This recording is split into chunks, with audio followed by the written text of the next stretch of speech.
This is the draw in the middle of these pages. And now we can continue with the second part. Neither side could gain the advantage.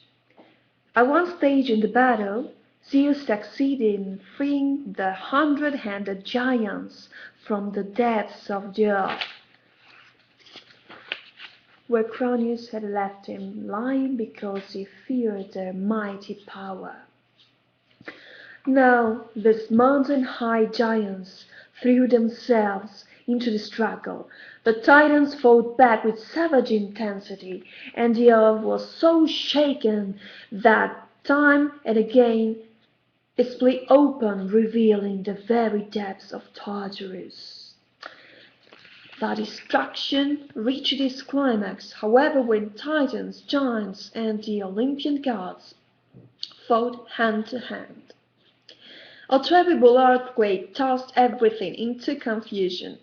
The mountains toppled down into the sea, the sea surged up on the land, and the thunderbolts of Zeus split red mountains asunder as the fires burned so high that tongues of flames licked the sun itself. The battle was so terrible that it seemed that the earth was tumbling into Tartarus, and the heavens were plunging from on high. For 9 whole years this terrible war raged between the Titans and the gods of Olympus. By the 10th year, however, the Titans' power had begun to flag, and then a fearful hunting down began. And land and overseas. Exhausted and undone, the Titans ran to save themselves from the swelling wrath of their enemies.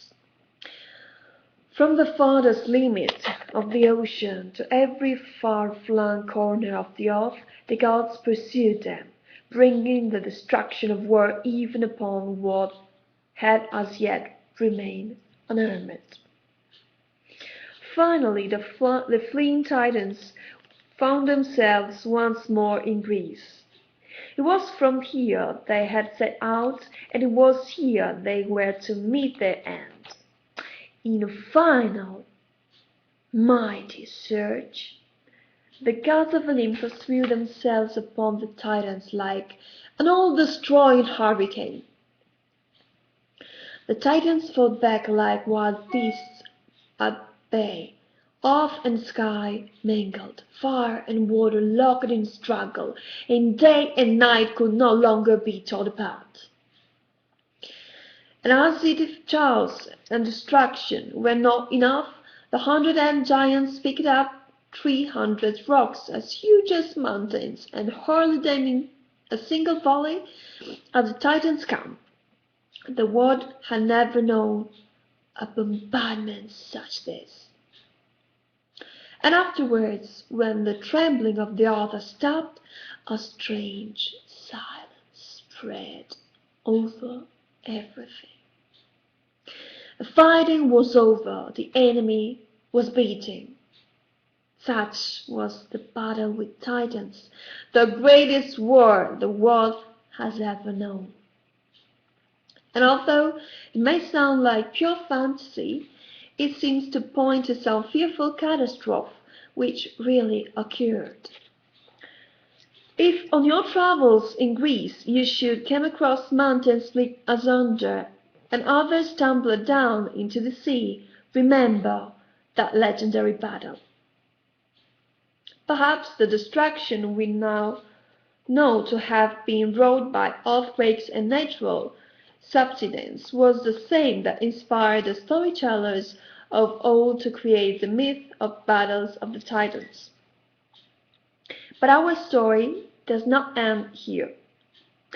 Binding the Titans with heavy chains forged by the Cyclopes, the gods of Olympus cast them into the murky depths of Tartarus. They sealed this horrible prison with massive iron doors, and before them huge giants kept vigil. And there, for countless ages, the Titans have lain, longing for the light of day. The victors made their way back to the sunny slopes of Olympus. They were proud of their great victory, but their eyes clouded over when they gazed down upon the earth. It was unrecognizable.